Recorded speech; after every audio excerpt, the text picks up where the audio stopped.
Oh, shit.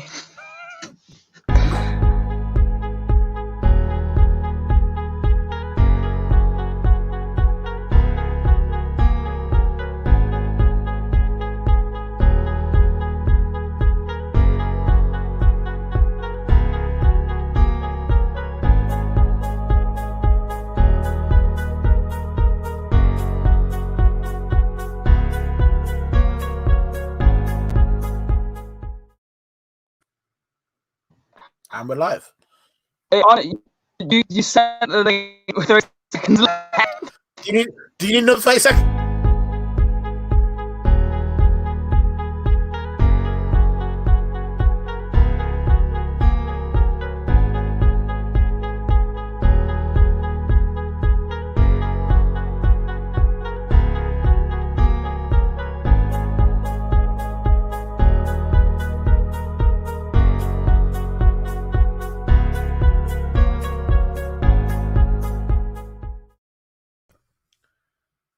Can I have another 30 seconds, please?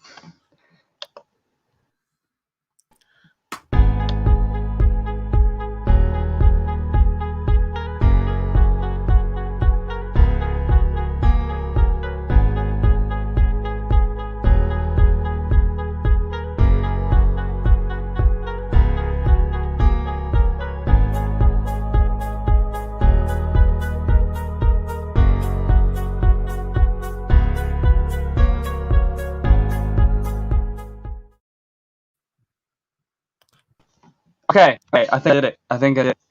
Did I do it? Did you do it? Well, I think I did it. Well, we are live. Cool. We are live. Timeout Podcast. Welcome to Timeout Podcast. Chris. I am Chris at Russian Spear. And I'm joined by... That's right, David, your boy DC. He's Raw Freshness at David Cloud 96. Hit me up. Yo, let's go. That took ages to do. You have way too much energy for today. I know. Now I've got to share this to the. I'm gonna share it to everyone so people actually watch this. Steph Curry being underrated, episode 2. 1. He is though, but we will. I've got to share it. I can't share it. So guys, this is Chris struggling. You can see us here, usually you don't see this on the audio podcast. Usually he gets to edit this bit out. No, because we're live. Shut up! Stop. I don't do this all the time. This is new. I'm just doing it on my actual page. Paste. There we go. We live. We're live now. So again, this is Chris. Oh God. And he sent himself off. Which rarely ever happens because I never struggle. We're fine. We're good. We're fine. Right. Okay, we're back. So we're back, and we're here to talk about basketball because it's been a interesting week in basketball. It's like we're two weeks in. 2 weeks in now. It's 2 weeks. Second week. Yeah. Well, second and a half. Yeah. It's been a fun week. Weeks. We've had a lot happen. It's starting to look more like a. The Knicks are winning. Yeah. The Knicks are winning games. They're winning well and consistently. Are they going to carry this on the whole season?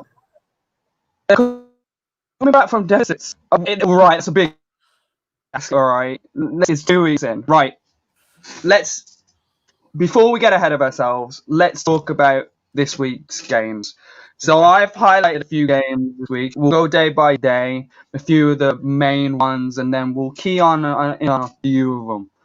So on Sunday, we obviously two games that I want to mention is the Nets and Wizards game where the Wizards won, which was odd because they'd only won one game point. And then we had Boston and Detroit where Jason Tatum hit a game winner. That game ended 120. But the game I really want to talk about is the Warriors Trailblazers, where Steph Curry scored 62 points. Yes. Now, this is right after people were starting to write him off. I think Damian Lillard said, people were saying Damian Lillard was now officially better than Steph Curry. And Steph responded by shooting. Let's have a look. He shot 58% from field and 50% from three. Yeah, I think I'm just gonna say, like, I wasn't expecting that. Like, I was hoping that. I think a lot of the talk was how bad Golden State were, and Steph kind of came out and said, "Well, I'm still that guy." Like, it doesn't matter how many threes Kelly Oubre misses, I will make them for him.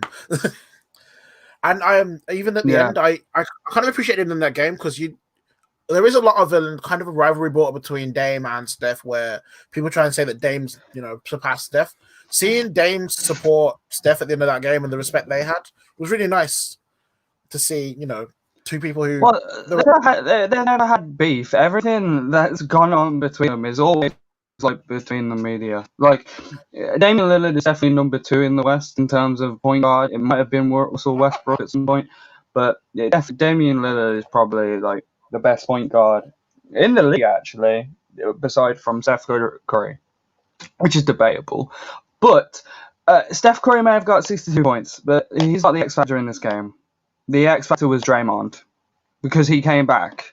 And, he had 1 point, 3 rebounds, and 8 assists. But his playmaking is immeasurable. Yeah. He's never been a stat stuffer. Like, he shot 0% from the field and 0% from 3. Yeah. I think he had 50% from the free throw line. He had 1 free throw. That was his point.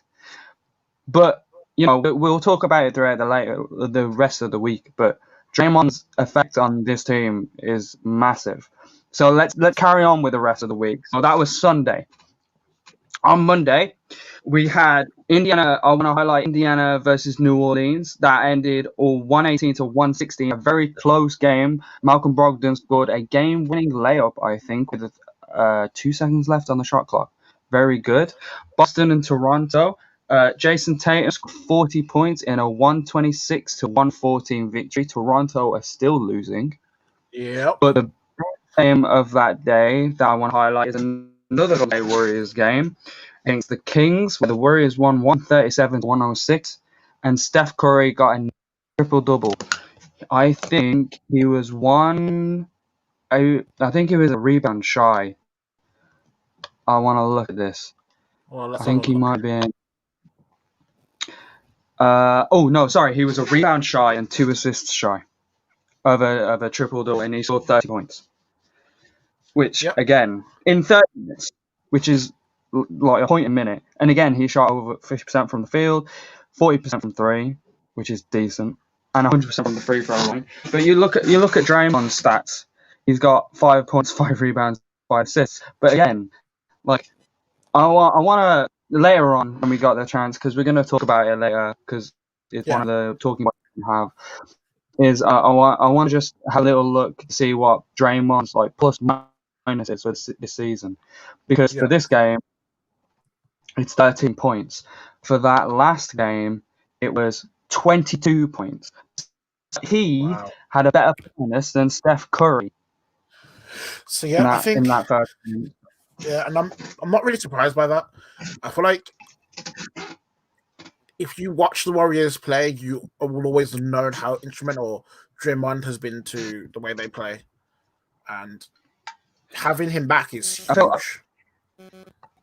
Having him back is the Golden State Warriors work in a system, and it's a system of passing, moving, and shooting. Mm-hmm. Steph shoots; he's a good playmaker. He's a very good playmaker, but Draymond is a better playmaker, arguably, and an amazing defender. And you got Clay, who's a brilliant shooter. It's a very specific system. And it's a system that probably works really well. Work any other. No, I think the players they have. Yeah. Draymond is very happy to do the dirty work. Like, he's happy to do those things that don't show up on the stat sheet. Draymond doesn't care if he only gets 5 points in a game, because he knows that, and obviously he does get clowned by it. Like Charles Barkley's done it, where they say, quadruple single, like, but he knows that his benefit is make sure the team win. And he does that really well. Like, and when he plays, there's a huge difference to when he doesn't. When he plays, Golden State look like a team that can beat anyone on their day. When he doesn't play, Well, we have what we had last week, where it's yes, however, when it's just Draymond and other players such as Andrew Wiggins and Eric Pascal, when it's those guys, like he was gonna, they're not shooters, and it doesn't work in the system. So yeah, it's not gonna work because it's not a system. And Steve Kerr, as great as a coach as he has been, and it's his system and it's worked. We tried to keep that consistent even last season, and it didn't work out for them. So, but this season, Draymond's back, Steph is back. I don't know where they'll end up. They're winning games. I think they've got a winning record. Like, not barely though, like 5-4, but they've got a winning record, and that's 2 games in a row, back to back. By the way, they are. Let me double check. I think they're 4-3. The Warriors are 5-4. They're 5-4 and 8. Yeah, Warriors are 5-4. Yeah, just barely. That's last time we're going to talk about the Golden State Warriors in this main play in these games because. So yeah, those 2 games straight away, great stuff. So that was Monday. Tuesday, I've decided to highlight Nets and Jazz.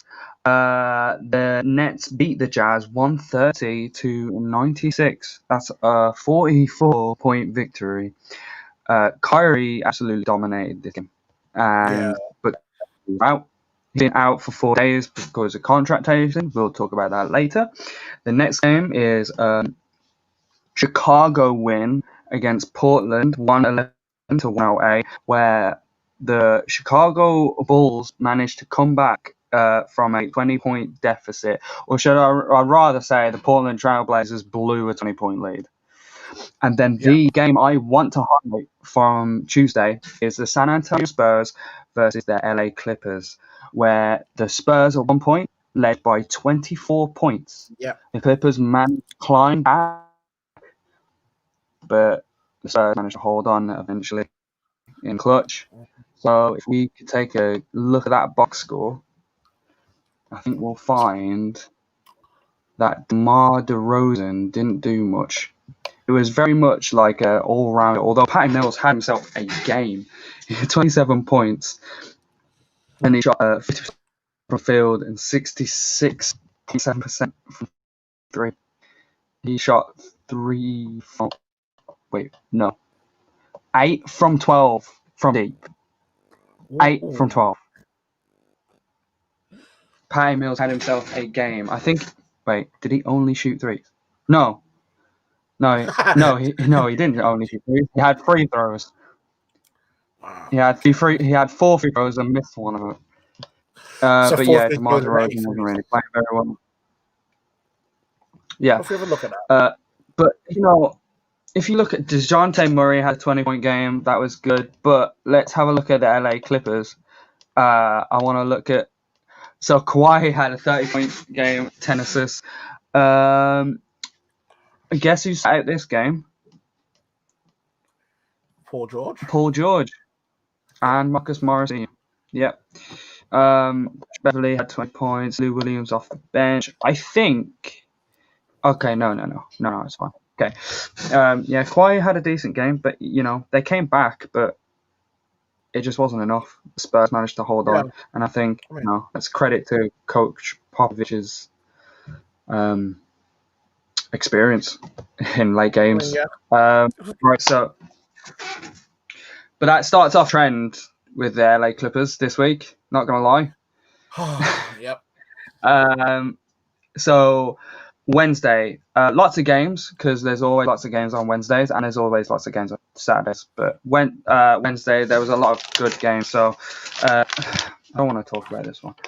So Boston beat Miami 100-105 with Peyton Pritchard scoring a game-winning layup. Tatum had 20 points. You also had LA Clippers beating the Golden State Warriors 108-101. Steph was held to 13 points. He had Orlando and Cleveland. Orlando beat them 105-94. This is the game that Markelle Fultz went out with an ACL injury. Prayers to him. So his season's done. Another road. Yeah, his season's done. Another road. Which is a shame. So next to it, next in my list, I wrote down highlights of things, and I put them the New York Knicks and Utah, which was 112-100, and my highlight was just Knicks win. See, usually that would be quite a shock, but they're doing Knicks well. won. Hey, they are doing playing. You also had Charlotte beat the Atlanta Hawks 102-94, where Trae Young only had 7 points and Hayward scored 40. But the game I want to highlight on Wednesday is the 141-136 victory that Washington had over Philadelphia. I watched this game, And this was a game Bradley Beal scored. Oh, wait, sorry, no. Philly won 141-136. The reason I thought Washington won is because when a guy drops 60 points, you don't expect him to lose, but that's exactly what happened. I feel like that's the story of Bradley Beal, though. I feel like every time he drops a monster game, they lose. And then it always comes back to bite him when he thinks he should be in the All-Star contention, etc. And, Yeah, but it wasn't like he was the only guy on this team because Russell Westbrook had 20 points, 8 rebounds, and 12 assists. So he had help. Bradley Beal, yeah. Bertans off the bench scores 17. I mean, you've got to get more out of them somehow. The thing is, they were very high-scoring game. Beal hit 60 and got 5 assists, but defensively there were laps, and I feel like that's the problem we're going to have with. Especially on the inside, and they had no way of containing Seth Curry. The inside-outside game is just unreal by Philly. Seth Curry was really the difference maker for them. He was able to hit those shots. They had Shake Milton come off the bench. He hit 19, and Joel Embiid, who has finally started to look on. He started to. I don't know if it's coaching. I don't know if it's experience. I don't know if the years of the probably quite poor postseasons has finally come together. But Joel Embiid is now starting to try and be dominant in the paint. Try and be that the next. He's actually looking like the best center in the league. Yeah, he's starting to be the best center, and that's what the difference maker between Wizards and Philly were. That it was like whenever Philly needed a point, they were able to go to Joel, and it was just simple. Like look at there, like Philly took less 3-pointers, 29-37, but hit more. And then the field goals, there was 61% from the field. It's from the work inside. Like they force you to have to either double Joel and leave someone open, and the way that Ben Simmons and Seth play together, where Seth isn't afraid to take a 3, which means that Simmons can go inside and Philly have a really good squad this year. I don't. They have a really good squad, and I don't think it's a title winning squad, but I think they have they have a better squad than they did last year, which is credit to them, and I'm glad they're able to do that. I don't know. I feel like they've addressed a lot of problems that they had last year. I mean, Danny Green actually shot the 3. Tobias Harris played the most minutes. He's been playing really well. He got players last when week. You look at the when you look at this team, you have Tobias Harris and Danny Green, who are both playing. They're able to give you those 10 to 12 points to keep your offense ticking over. Joel Embiid, Seth Curry, Ben Simmons, those 3 seem to be working well together. Seth Curry seems to be the mid. He was that missing link that is helping Ben Simmons to play better. Then when you look at the bench and you've got Shake Milton, you got Shake Milton, Tybal, you got Dwight Howard, and those 3 guys, they can come on. Like Shake Milton will get you points. Tybal, he's a good presence, and Dwight Howard is very happy to just come in as a sub and just make sure that no points are scored. He's happy to be that defensive. Well, it's kind of filling in that Joel Embiid anchor, we saw Dwight inside presence. Dwight did last year where he was very happy to be defensive minded, and he gives you that energy, and it's they've got a good team set up. Combine that with a really good coach, and then obviously a better back office. Like they look like a dangerous team, which for years Yes, they do. for years the process has been a joke. So I was just gonna say, like for years it's been a joke. Now this year they don't have any excuses. But, and this is a big but, all right, big buts. Okay. We can talk about how great they played this game, but they let one player drop 60 points on them. That is true. As good as Bradley Beal is, you don't just if you got a great defense, you don't just let a guy drop 60 points on you. I think he isn't Jordan. It's something to work on, but then also the fact they still won the game is like, it's one of them. Still won. I agree. That is something, but also the scoreline was almost a combined 300 points. So defense was not in the game. It does feel kind of like the new NBA though, where you have a lot of this. No, I don't feel like it's a new NBA. It's a result. This is a result of the shortened, not shortened. Well, shortened season, but also one that's been compressed.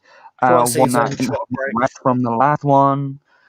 So people are going to be lax on defense. We talked about it last week. They're going to be lax on defense. But it's a good thing, and I think if you look at that as Philly, you got able to get the win, but then you still had that to look at. I think a lot of the times, between Seth and Ben, I feel like Ben needs to be. I feel like that's where Ben Simmons needs to step up. He isn't a 3-point shooter, but he should be stepping up on Bradley Beal and making sure that he doesn't get them easy shots. He's got that. He's got the length. He's an athletic player. He should be able to stop Bradley Beal getting on those hot streaks. I feel like they struggled because Wizards were able to have Westbrook and Beal, and it caused them trouble. And obviously, that's something they have to work on. And I hope that obviously the more the season goes on, they are able to work that out and stop looking so defensively lax. Because Russell Westbrook was they were given it space and time. If Russell Westbrook could hit a 3, they probably would have lost this game. But it's something to look on more. Yep, right. Funny, we should actually highlight Steph Curry in the game. I mean, obviously we would. But Thursday, so you had Philly playing against Brooklyn. That's a game I highlighted. Nets won 122-109. They beat Philly without Kyrie or KD. Who needs your stars? The only thing now I didn't know this while the game was being played. I didn't realize this.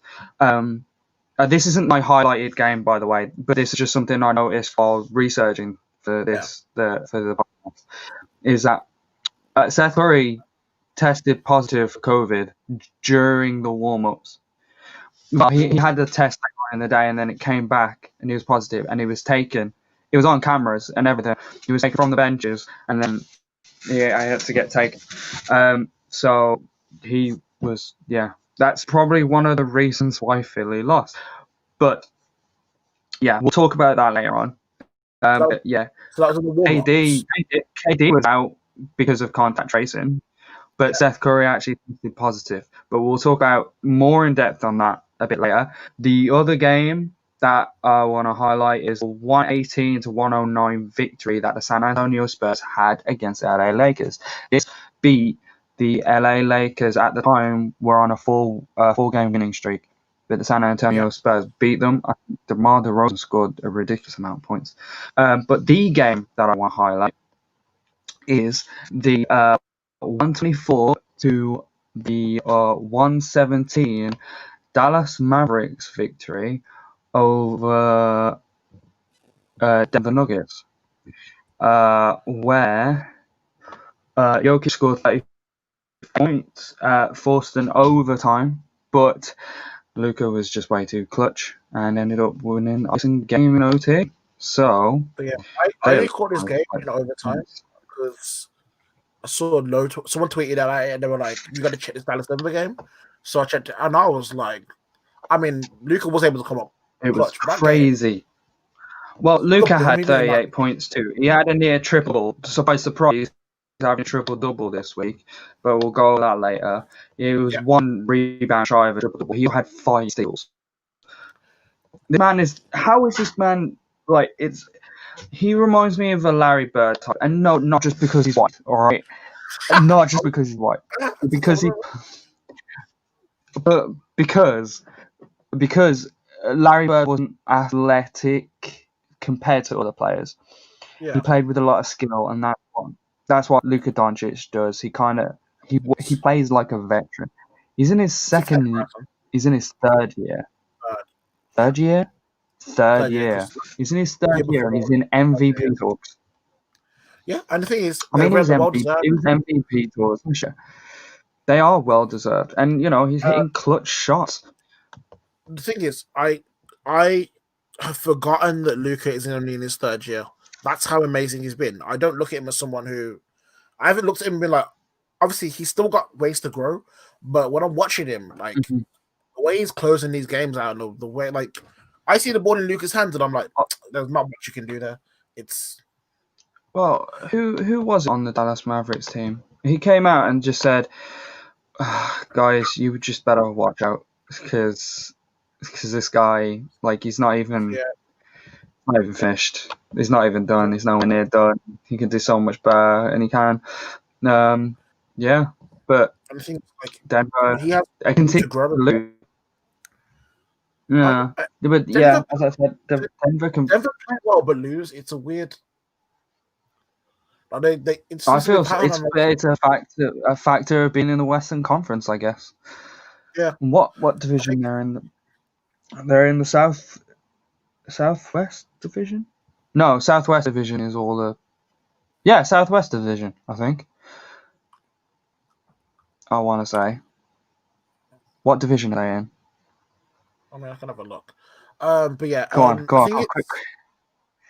I think the what we're seeing here is part of the effects of having,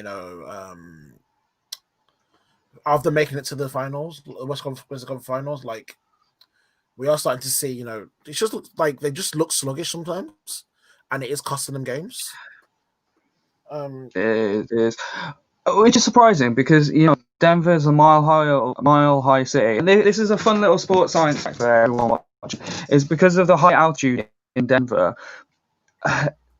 Generally, Denver Nuggets games obviously played at high altitude, and it's very short breath there. But Denver Nuggets players are more used to it and will tend to win at home. That's just a fact. Okay, so just for a fact check, the Denver Nuggets in the Northwest. Northwest. With Minnesota, OKC, Portland, and Utah. Yes, because Utah is in the Northwest. Right. Dallas, right. That was Thursday. Friday's game. So, I lied. I lied about the Golden State thing. But it's for a different reason. No, it's for a good reason. Sorry. So first of all, we got a 131 to 118 victory for the Utah Jazz over the Milwaukee Bucks, who Utah set a team record for threes.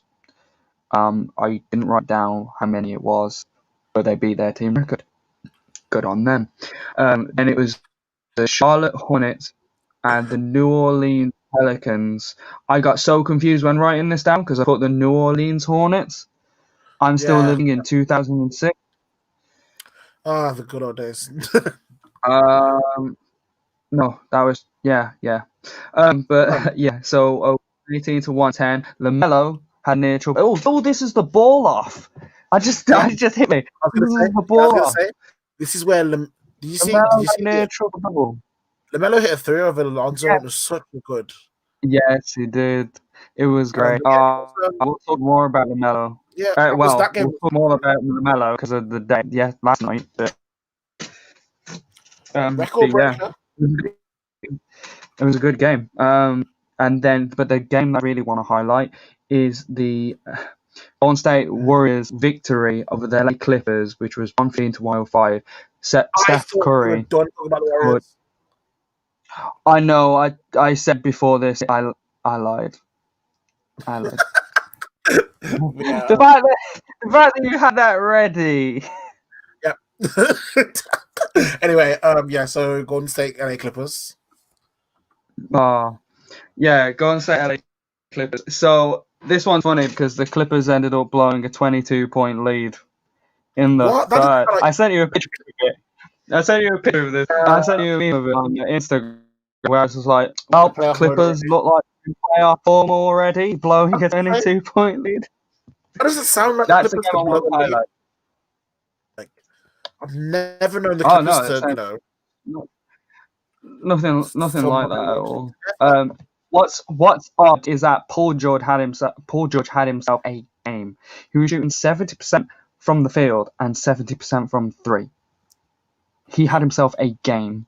He scored 25 points, but he had 7 assists.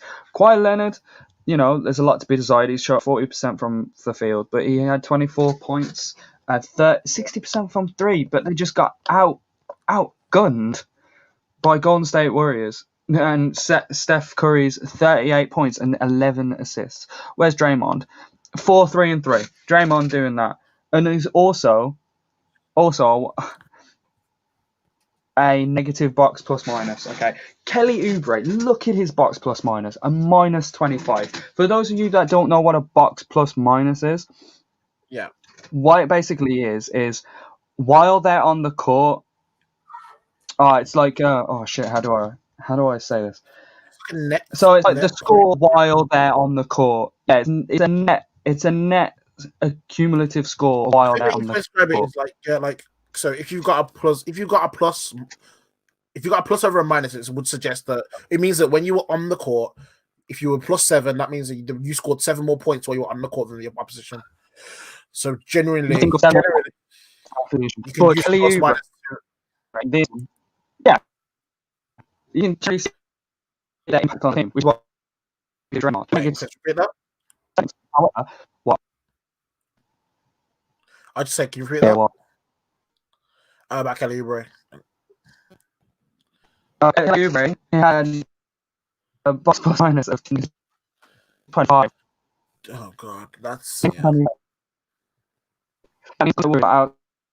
Scored 25 points and Kelly was on the court. He shot 30% from the field, and he shot 0% from three. Why does he keep shooting threes? That's that I showed you the other day, where it was like at the moment, about 2 days ago, Golden State Warriors 19th in 3-point percentage at the moment.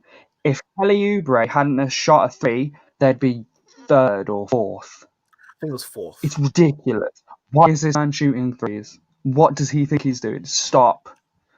I think, they're probably. I'd probably trade him. In all fairness, but you got Eric Pascal coming off the bench, hitting his threes, 6, 12 points. He's probably, play him instead of Kelly Oubre, man. Come on. If they probably actually look at it because Kelly Oubre on 20 minutes. James Wiseman only had 15 minutes. And he shot 50% from three. I was saying, fun game. Warriors managed to steal the ball a lot from the Clippers in that game. Like it's. I feel like you can see what who was playing when they came back. So you got Michael Mulder, who had a box plus minus of 27. Wow.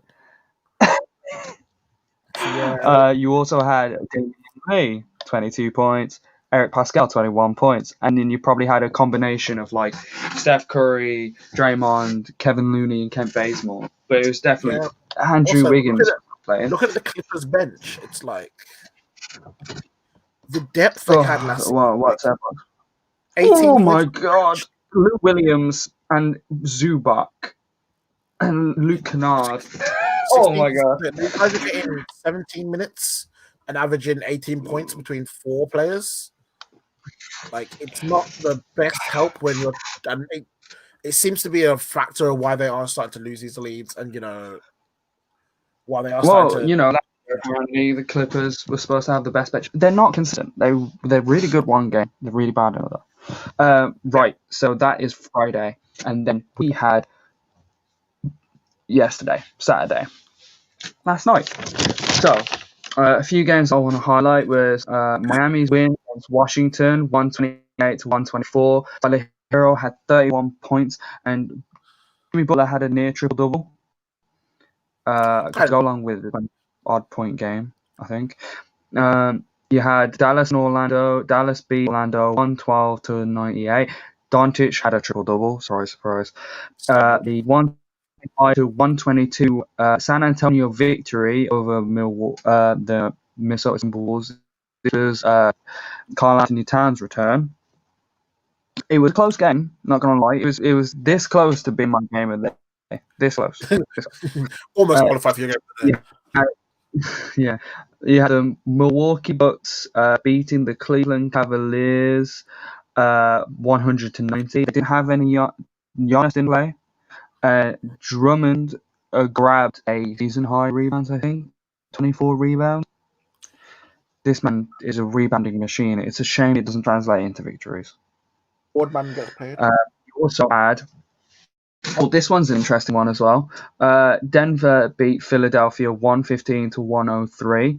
Now, I know we talked about Denver not playing well and Philly playing really well, but the reason why Philadelphia probably lost is because they only had 7 players available. Yes. So they only had 7 players available, and Doc Rivers joked that he was going to play Dwight Howard at point guard. I mean, that's a direct result. This is a direct result of Steph Curry testing positive, because then they had to do all this contact tracing. And we'll talk about that because there's a lot more players and stuff. Because Jason Tatum last night were also tested positive. There's a bunch of other things. Right. So, but the game that I want to highlight is the Charlotte Hornets and the Atlanta Hawks game, where the Charlotte Hornets beat them by 113 to 105, and LaMelo Ball became the youngest ever player to get a triple-double. Well done, LaMelo Ball. Let's get that box score up. Oh, yeah. Yeah, well done, Philly. Yeah. This is just the photo of, obviously, because 7 of them are out, but that just my God. Trae Young shot 26% from the field and 0% from 3. Had 15 points and 10 rebounds. The problem with Trae Young is if he doesn't score... This is basketball, David. David, what's on the screen? Me in it. Look at me in it. Enjoy my face. Yeah. Gosh.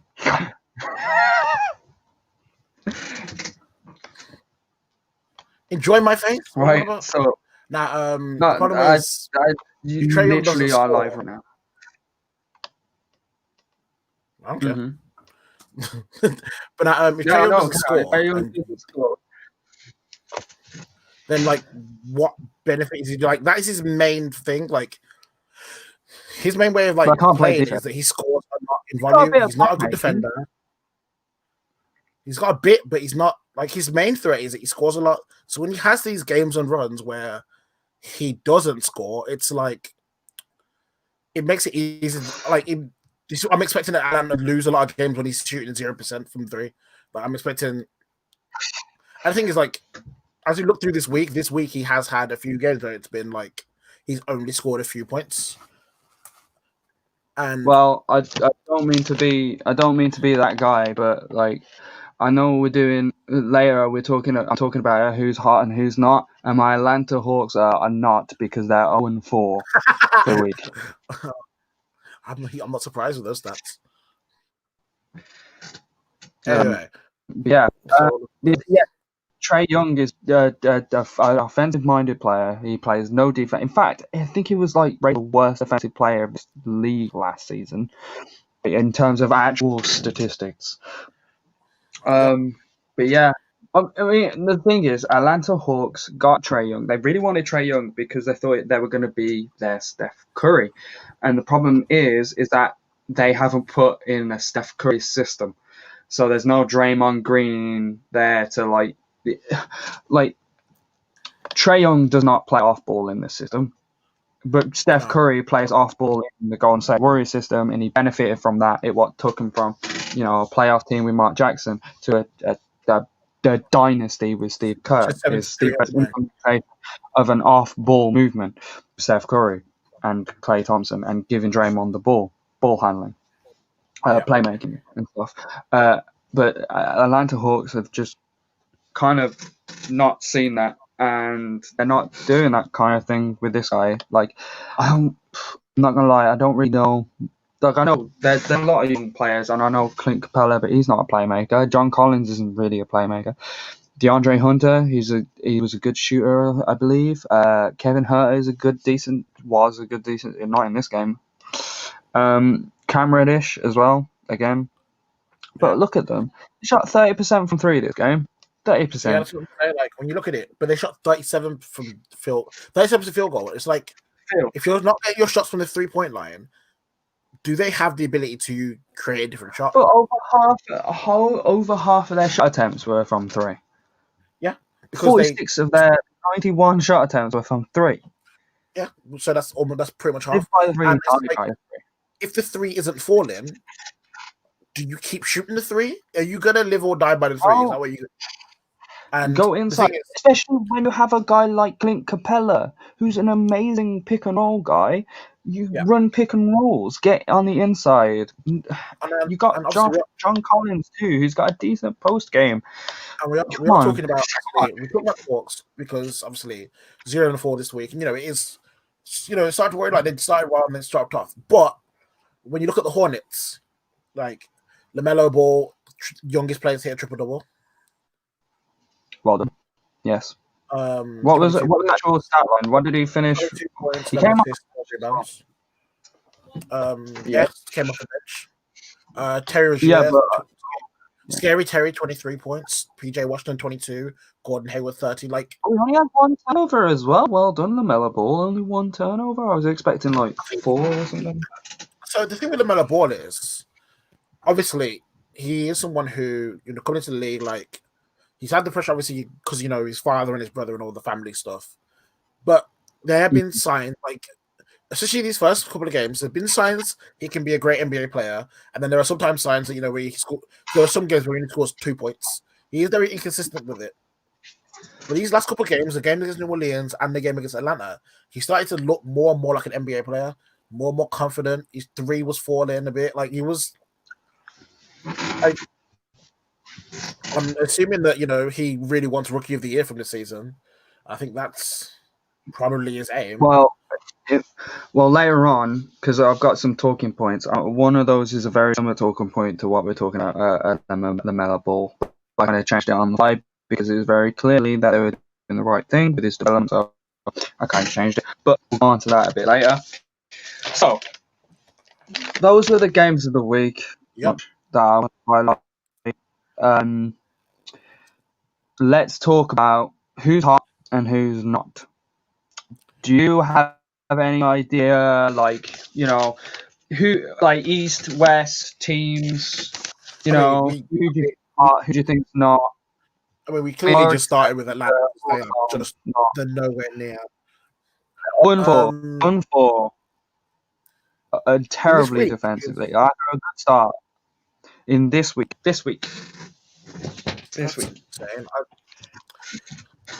I'll give you a clue. We've not really talked about some of these guys in actuality, but I've noticed what they've been doing. So, okay, so 0-4. That's my not on the East. My not on the West is the Pelicans, because they went 1-3 this week. They lost 3. They lost 3 games this week. Yeah, they're 1-3.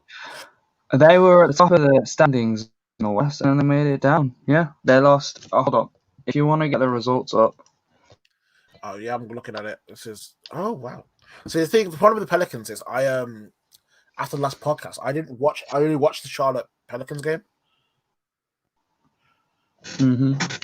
Have a look. That was their one. Yeah, they won. Yeah. I think. And then just lost. No, they lost a shot. Wait, one. So let's see Pelicans' recent games.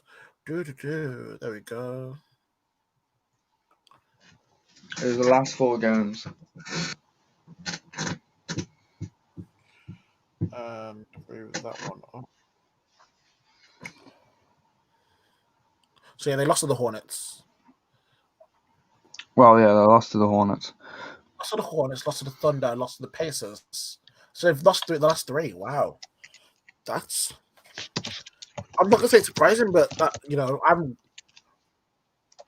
Oh, it's one of them. I feel like the Pelicans are just gonna do that. They like when I watched them against the Hornets, I was like, this isn't this. They didn't look like the same team like last week. But I kind of put it down to more Lonzo. No, they didn't. I was like, Lonzo playing against his brother. I kind of let that go, but but you kind of want to play really well in that game. Like, come on. I know, but like, I was like, okay, that makes sense. Like, I was like, LaMelo shows up. I can't hear you. Did you mute yourself? No, I didn't mute myself. Oh, it's me. It's me. It's me. 1 second. 1 second. Okay, I'm gonna mute Chris for a second, and then I'm just gonna talk because you know what, Chris, get off my screen, blood.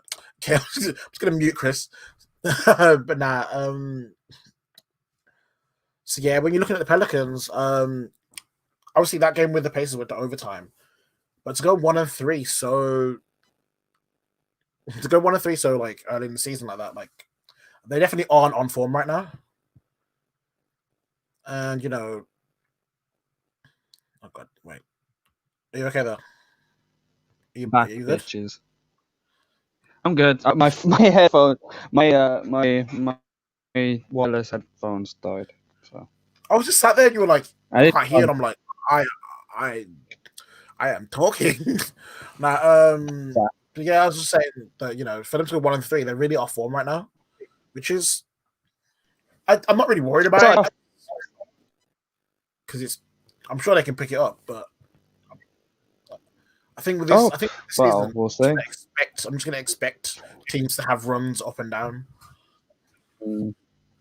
So, Chris, who's hot in your scale?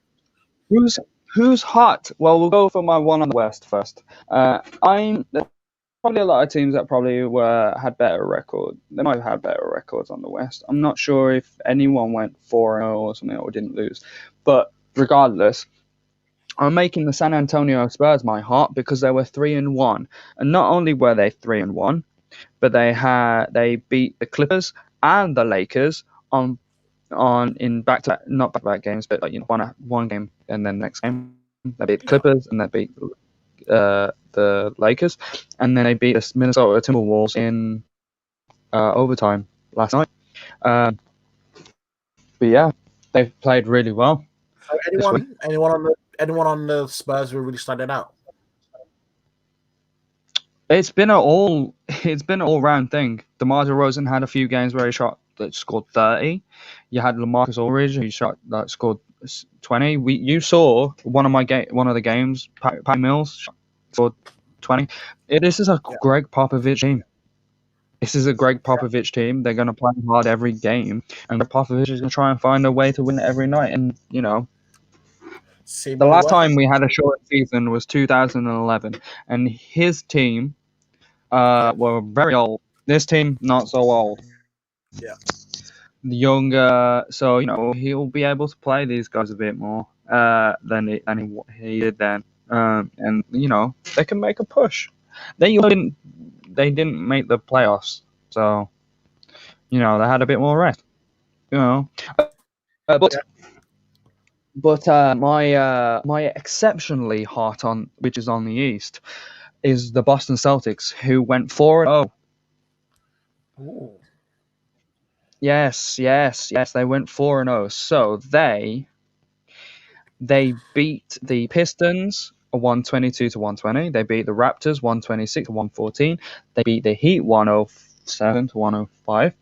And they beat the Washington Wizards 116-107 yesterday. I will very happily put a bet on that run isn't continuing. But well, you say that, but no, because Jason Tatum is out. Hey! I was confident. I'm confident in the Heat. Oh no, yeah, no, I'm confident the Heat will win because they're coming off a win themselves against the Wizards. So I'm confident about that. But no, the Celtics are on a run, and they're my hot team of the week. I mean, when Jalen Brown and Tatum are both playing well, it is really nice to see. Like, it's nice to Oh have that. well, yeah. This brings me on to our next little section. Cool. Players of the week. Did you select a player of the week for each side? My players of the week. You haven't wrote them down, have you? These are all in your head. Yeah, I mean, I needed 2 names, Chris. Two names for each conference. Because if I go first and I take You're yours, not if you taking mine. go, I know you are won't. sure? I will bet. I bet. Are you sure? Go first. I'm confident. Go first. I'm gonna let you go first. I'm gonna let Go you go first, Chris. first. Go No, first. no, Go first. right, East or West? East or West? Let's go East. Let's go East. And you want me to go first? Yes. I'm going with Bradley Beal. Was that your pick? Was that your pick? No. Was that your pick? Nah, it wasn't. No, it wasn't. Nah, seriously, it wasn't. Do you want to know why I'm going with Bradley Beal? 60-point game followed by another 38-point game, whatever. But throughout the week he's averaging 50. Jesus. 55 and 4. Yeah. And the Wizards had a few, they had a few wins. I think they're split even throughout the week. You know what? Let's have a look. They lost against the Wizards. There they are. Against the Celtics. See, I was going to pick Bradley Beal, but then I was like, last one. No, they're like 2 and 3 from the week, or 1 and 3. 1 and 3. 1 and 3. Okay, they're 1 and 3. But Bradley Beal played amazingly. Who's your pick then? So mine is, the Kongan himself, Joel Embiid, purely because. Okay. I mean, firstly, I didn't know they were all gonna catch COVID and not be in the next week, but or be in the tracing. But purely because in the games I've watched, I think this is the first. Like I said earlier, it's the first time I've seen Joel Embiid truly show himself as the best center in the league. I want to be a center. I want to get the rebounds and play in the paint. And the games he's played and the teams they've beaten, I was like, the top of the conference, and the games they've won, like they beat the Wizards 1-4, 1-3-6. I was like, he has been instrumental in their wins. Obviously, I didn't know that Steph Curry would catch COVID, and then they'll only have 7 players, and that will ruin the next week. But that's for next week's worry. That's fine. I want to make an honorable mention because I want to mention Jason Tatum, who has also gone down with COVID, because he went 33-5-2 this week, and the Celtics went 4-0, and he scored some game winners. I was going to pick him until I thought you were going to pick Bradley Beal, so then I picked Bradley Beal. You motherfucker! But no, don't test me. I didn't. Because obviously you were just saying they've had a really good run, and the Celtics have been playing really good basketball. I was going to pick Beal, but they have lost. But so Tatum, So who's your player in the West? No, you go first. Okay, well, my player of the week, in the West is that boy, that Luka Doncic, because what are you smiling, Chris? It was my second choice. So yeah, in all the games I've watched this week, especially that, I think for me, purely that Denver game where it's the maturity showing at such a young age is actually incredible. He averaged a triple-double throughout this week. I think he's averaging a triple-double this season. He went 30, 12, and 11 this week, but I don't know what he is for the season. I'm pretty sure he is averaging a triple-double for the season. So yeah, in this time, they beat, I think the only game they lost was the Bulls, which they beat the Rockets, beat the Nuggets, beat the Magic. Like, they're 3-1 this week, and he's been really instrumental. Like, you kind of look at that team, and if you take Luka out of it, They're losing a lot more of these games. I mean, if you take, didn't they play without Porzingis? No. That was the LA Clippers game where they were leading by 50 points at a half. Yeah, Can we? yeah. What? I just want to mention that the Dallas didn't have Porzingis that game. I just want to mention that. I just want to Yeah, mention. I think it's Porzingis in They were there. down 8 Utah. I think so. It sounds about right. It usually is. The unicorn who's never there. But yeah, Chris, who's your Western Conference Player of the Week? My Western Conference Player of the Week is Steph Curry. The Warriors went 3-1 this week. They only lost to the LA Clippers and then beat them. Yeah. 2 days later. Steph Curry went 27, 5, and 8. I know. I really thought you were going to pick Draymond. I was tempted. But nah, yeah, but I think this week Steph's had kind of hard not to. It's that 62-point game was great. And 60-point game follow. I almost didn't pick him because he got held to 13 against the LA Clippers, but then he came back the next game. So I think the true mark of a great player is his ability to come back. So yeah. adversity. So I think. I mean, Luka Doncic.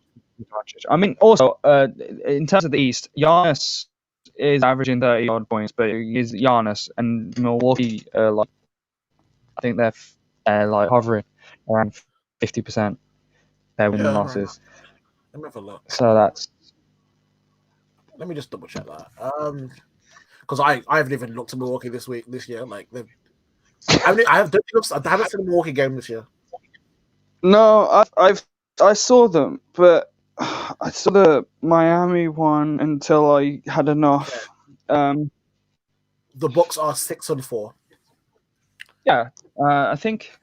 Yeah, I think they might have a winning record this week, but this week they had some bad losses though. Yeah, they won without Giannis. They won without Giannis, but they had some losses.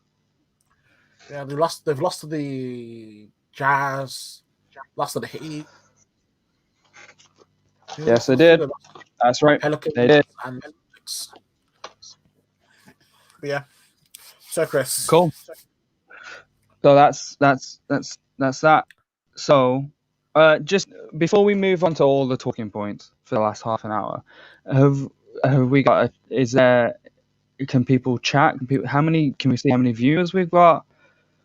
I can't because I'm running like 50 things. Oh. I can see. 1 second. Oh. Hey, I can do things like this. Oh, James. Hey. Oh. Okay, cool. So, if we carry on talking about that, and then if we've got time, if we've got people who are watching who want to ask any questions, literally any questions at NBA, maybe about us and our basketball experiences, would people watching want to do that if we had enough time? Hey, if I get a question on my thing, I'll pop it up. Cool. We'll do that. So if you get a question, you'll pop it up at the end. Let me forget questions. Right. So talking points. So the first talking point I want to talk about is COVID-19 throughout this league. So we obviously talk about Steph Curry testing positive, and then that resulted in contract tracing, and Philadelphia ended with 7 players playing. He was taken out of the next game on the bench. Then he wasn't there. 3 Boston Celtics players, including Jason Tatum, are out because of contact tracing and positive tests. Alex Caruso is out. The GOAT. He's out because he had someone over for a Christmas thing, and they tested positive, so he has to sit out and quarantine. So KD was out because of contact tracing. So how do we feel about this? Because is this going? We knew after the bubble. This isn't a bubble. We're going to stadiums now. People are catching planes. Mingling with people. So this was going to happen. Positive tests are going to happen. But how is this going to affect the playoffs? Are we going to get to the playoffs and then we're going to get like big names like LeBron James can't play 3 games because he might have been with someone who has COVID. Yeah, I Also, think another fun fact I want to say, right, is games do not class as time to get. So in terms of contact tracing, they don't count. okay. When you're in a game with another player, it doesn't count. So they use the same analysis that scouts use Okay. to determine. So say, for example, Steph Curry for the Brooklyn game. So not for the for the Brooklyn game, which is when he could have had COVID. Then, so they will track the same analysis that they use with scouts. They will track who was guarding him and for how long for, Okay. and a minimal, like if it's like 2 minutes, then they don't bother, and that's actually apparently the league. That is very common. Is that it's very rare for more than 15 minutes a game time someone will guard you or be near you. So actual game time doesn't really matter. That's why you haven't seen like Steph got pulled out of the game that none of the Brooklyn Nets players had when they realized they had a game day after the day before or something like that. 2 days. No, yeah, the day before. But yeah. So I mean, how do we feel about? so I think for me, it's happening in all sports where you are having these moments where players are just out with COVID. And I think obviously with the so obviously like with Premier League, it's less of an issue because obviously I think the biggest worry is the takeover to the playoffs because you don't want to have a series where it's the conference finals and someone's out for the whole finals and Because of that, like a huge star like LeBron James or Giannis. It was impossible to do the bubble for the whole season because it's not no. This you've actually, I feel like I know what you're about to ask, about to suggest, is that for the players only they should reintroduce a bubble. Not what I was going to say, but this is all depending on what that country does in the meantime, with vaccine and stuff. I think they're holding out for that. However, I really think that they need to start thinking about maybe doing another ball, but just for the playoffs. Because you don't want to get to the playoffs and then lose LeBron James to contract hazing for 3 days. I think that's something we have to look at. I think the problem we have currently is we don't know how long and how But I think the problem is for me is obviously it's a disease that affects your lungs. It's a virus. If you catch that just for the playoffs, even if you come back, it's still going to take you time to get back to that. And if that happens during playoff basketball, then suddenly you've got a player who can't go as much as he would want to.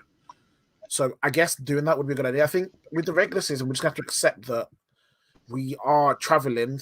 You may catch COVID. Do the best you can, and there are going to be players out. And as long as you follow the protocols, if you can be back. Yeah, if you can be back in 3 weeks and then it takes you a couple of weeks to extra recover, we've got the longer squads. We know what this season is. If you're watching basketball, this season isn't normal. Like there are, there are precautions, and it might have been last last season. But that's that. Yeah, right. So that talk. Yeah, I think it's going to be. I think Philly's problem right now with having so many out, it's tough, but it's something you have to do either way. So I think they're trying to get the game called off because they're almost at the point where they don't have any players. For one, didn't like that Houston game when James Harden was an idiot. Yeah, exactly. And went to did he go to a strip club? Did he go to a strip club? The reports say he was in a club with Little Baby, but he said he wasn't, and it was the media, so we'll never know on his Instagram story. Definitely. Philly are on the border of not having enough players to play a game. But apart from that, like I think you just have to do the best you can. Like this is a chance to get some fringe players some minutes. Like I mean, it's their chance to shine. Show me what you got. exactly. Right. Next thing I want to talk about is, were people way too quick to write Steph off? So before the start of the season, people were saying the Golden State Warriors were going to come back. They've got Clay back. They've got Steph Curry back. They've got Dren back. They've got this massive center in James Wiseman. Like, they're going to push for the playoffs. And a few games happened. Golden State started losing. Clay obviously was out for the season before the season started. But before Sunday, people were saying, Damian Lillard's now the best point guard in the West or / the league. Move aside Steph Curry, he's clearly just a system player. He can't win games on his own. But last week, 62-point game, 38-point game. I swear he got a near triple double or something. Or was that last week or something? I think it was last week. But he's been playing phenomenally few games with the help of Draymond, admittedly. But have people been writing him off too easily? Okay, so if I go first here, I have something to say. I was too quick to write Steph Curry out. I apologize. I'm not gonna lie. I totally forgot. I totally forgot you did. But the thing is, I didn't do it when I said the Golden State. I said Golden State were bad altogether last week. Last week, I just said the Golden State were bad as a team, which I don't go against with Kelly Oubre. Pardon? They were terrible. I don't blame you. But now I was going to say the team, but personally, I was watching the Golden State games and I was like, I've written Steph Curry off. I'm not going to lie. I just thought that because for me, a lot of the benefits of Steph are enhanced by having Clay. Like Clay, will take the strongest attacker. He helps you on defense. He's there to offense. It's harder to mark Steph, that Clay can also drill shots with a catch and shoot. And I was like, maybe, this won't be a good season for him. And then, 2 or 3 days after that, you hit 60 points. And then after that, 62-point game. 38-point game against. Okay, I'm not going to go say that, you check your notes. Okay. I said what I said. Bam held 13 points. Oh, wait, no, let's not forget about that one. Bam. Yeah. But for me, I was like, okay, fair enough. I've written him off, and obviously, I'm not gonna come out and be like, oh my god, I think the Golden State Warriors are gonna win the title, or I'm not gonna make any rash. But as a player, I definitely underrate Steph Curry. I think he's one of them generational players, and obviously sometimes you do take him for granted. Sometimes you just expect him to, just be hit the threes constantly. And obviously, in the last week, he's shown that he's still that guy. He doesn't need Clay. He's a generational talent. He changed basketball essentially. I mean, essentially, he literally changed basketball with the way he plays with his 3-point shot. When a non-basketball fan hears basketball, you say Michael Jordan, they will know who Michael Jordan is. You say LeBron James, they know who LeBron James is. You say Kobe Bryant. You can say Steph Curry to a bunch of people that don't know basketball, and they will know who he is. I know this because I have friends who, not because I talk about him all the time, because Kobe. You can say Shaq. You can say LeBron, and then you can say Steph. I think that's the 5. You can say Steph to anyone, and they would at least know the name or know what sport he plays. Exactly. And then Bugs Bunny. Right, but yeah. But yeah, we talk about him.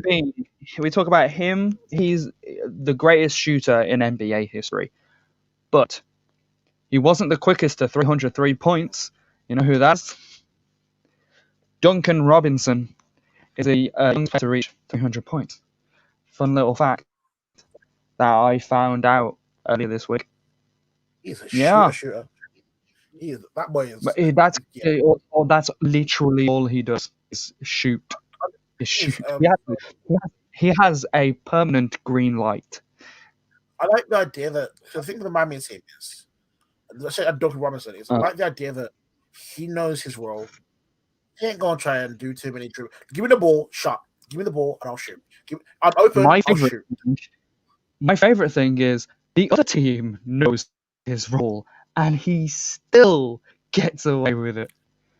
Because the thing is, like, and I watch him a lot, and like, I spend a lot of time like watching, the off the ball movement and things he does, and like, he is like, he can lull a defender to sleep. Like the turn, like he's not doing anything. Oh fuck, he shot, and the release is quick, and it's like the way he does, like, it's dangerous. And the thing is, it hits his hands, and you're like, it's too late. You can't stop that. Like, it's gone. Yep. The marksman is special. So Duncan Robinson is the quickest 300 3-point made. 300 3-point made. So Duncan Robinson, he's legit. But you know who I'm questioning the legitness of? The Brooklyn Nets. They started off on fire, but they're not the New York Knicks who have been on fire, but they're gonna be my next couple of ones. But are Brooklyn Nets legit, Davian, or are they just another failed super team? They're not really a super team, like a duo, I guess. All the way there, but the problem is, it's when they play well. I look at them and I say, yes, they are the team they are projected to be. Because let's be real, if you have KD and you have Kyrie and you have all those young pieces, everyone is looking at you. Yeah, but that's easy to say when they play well, because they're playing well. So when they play well, I'm like, I can see it. Sometimes, I'm not. There are games where I look at it and I'm like, you guys, it's similar to what I saw with the LA Clippers last year, where I look at it and I go, it's not consistent enough. And like, it just feels like, I know that they've had injuries, and is it Dinwiddie's out for the season? Yes. Carrier's been playing really well for him. So Dinwiddie tore his ACL. Did he? Oh, wait, he's out. Dinwiddie's out for the season. And obviously since then they have been worse, but I don't know. I think personally for me, I have a Kyrie issue. Like, sometimes he can look like one of the best point guards in the world, and sometimes his body language and the way he moves, it's like he doesn't want to be there. It's like I don't think the Brooklyn Nets are going to make it to the finals. That's just me being honest. I don't think they're going to make it past the second round. I don't think they're going to make the conference finals. Oh, so I think they're going to make the conference semis, but I don't think they're going to make the conference finals. I think either Miami or Boston or Milwaukee are going to be, or Philly. I think all one of those, I think those are the 4 teams that are going to make it to that round. So they might not even make the first round. I think so. I'm sorry. So when I'm looking at it, like, I think when you look at that team, like, it has all the ability to be, a number 1 East, a number 1 seed in the East, to make it to a finals. But like, it's just there's something about there. Haven't got any defense. Yeah, their defense. It's not there. It's not there. The thing is, so like, they can outshoot teams. Sometimes their defense is not like I said last week. The defense is just. It's like, go on, have a shot if you want. If you feel like it, go through. There's no one really like. There's no. It's a offense. I think that's like, obviously there was talks about them trading for Harden, and even if they did trade for Harden, all they'd end up doing is having a lot more shooting, but still none of the defense. Oh my god! Oh, that'd be even worse. Oh, and it'd be like a Star game. Yeah, pretty much. And the thing is, like, in my mind, when I look at a playoffs team, I always look at, so obviously, can you get your points? Yeah. Have you got points in your bench and your team? But then, can you stop the other team scoring points? Like, I keep looking at matchups and I'm like, if they match up with Miami, do Brooklyn beat Miami? And I'm like, currently, no. In my mind, I'm like, that shit. The Miami might. No. And then I'm looking at Avery like Philly, and I'm like the way Bradley, Philly. you got Avery on Kyrie, you got Jimmy Butler on KD, and then Yeah. you got the rest of the team. And then I look at Boston. I'm like, okay, Tatum, Brown, and the other pieces they have. I'm like, Boston, I think are better. Then I look at Philly, and I'm like, the way Marcus Philly are Smart, playing. I'm like, Ben who's stopping Embiid? Who's doing Simmons, this? Yeah, I'm like, Defensively, okay. you got those Then I'm like, so Milwaukee, you got Drew Holiday, Giannis. Milwaukee, I'm like, okay, Giannis, and then Drew Holiday, and then I'm like, and then I'm going through these teams, and I'm like, you guys are fifth to me.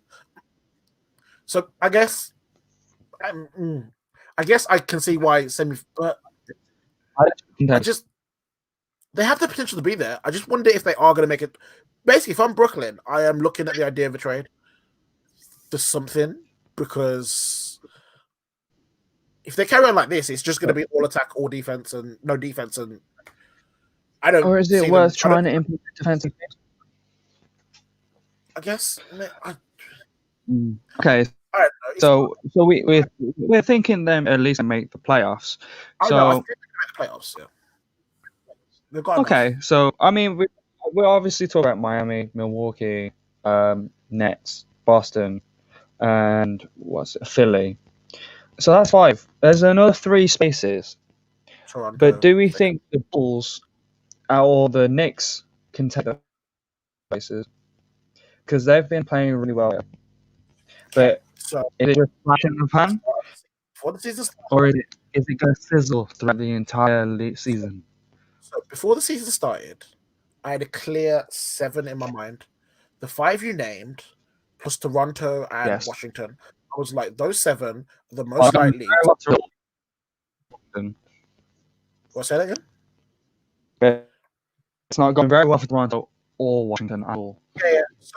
So I was very in my mind. I was like, those 7 are gonna be my. I was like, in my mind, those are the 7 that are most likely to make playoffs. And then there's one spot. And I thought, you look at like like looking at the teams, looking around. I'll be honest, the Knicks didn't come into suggestion in my mind.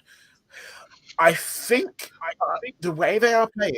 I forgot they were a basketball team.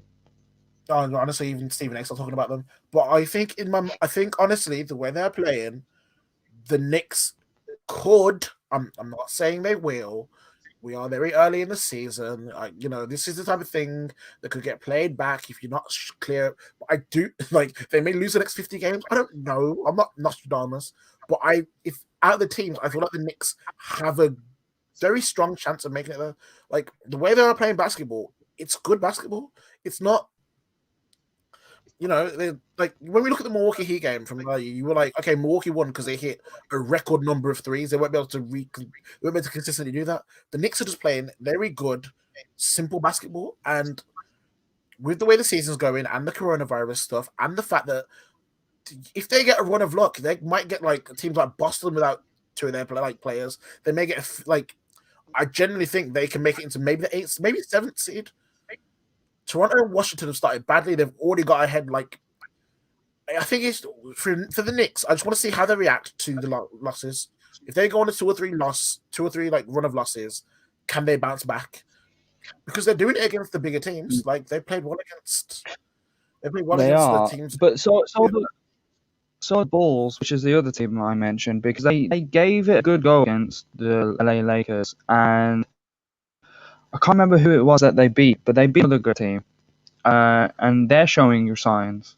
But not only that, but we've also got the Charlotte Hornets, and they have a player called LaMelo Ball. Now, my original question was, do you think LaMelo Ball is being developed properly?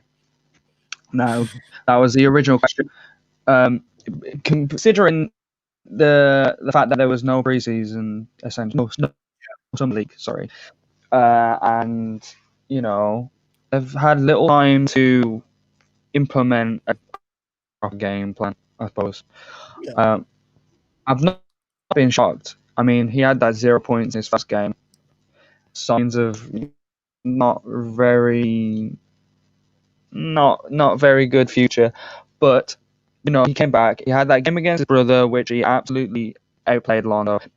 Cooked him. And he absolutely outplayed Trae Young last game.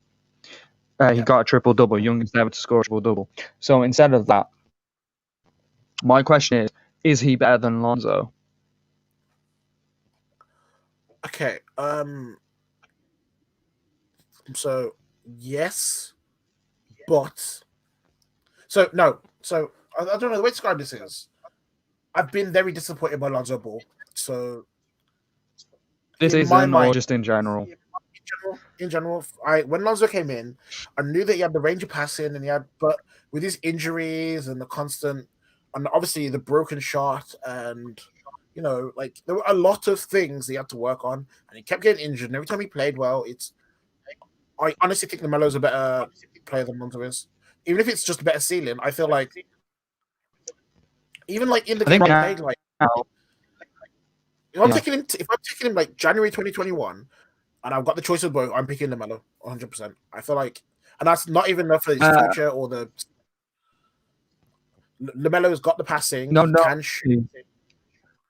He's got that but he can't confidence. He's got. defend. Yeah, true. But Lonzo I think, defend. Lonzo can defend better than LaMelo, but LaMelo can develop that. Can he? I think that will be something he has to work on. In terms of I think LaMelo has a better upside, but right now Lonzo is still a lot better. I think Um, the problem I've got is Lonzo, like on his best day, yes, but I don't see his best day often enough. I think he's very protected in the fact he's got the Zion that he can, use to, get those passes and assists. But I don't know. It's one of them. I think I'm not gonna lie. It's probably recency bias. I am probably saying that I feel like LaMelo's better than Lonzo because the last 3 or 4 games I've watched of them, he's been better.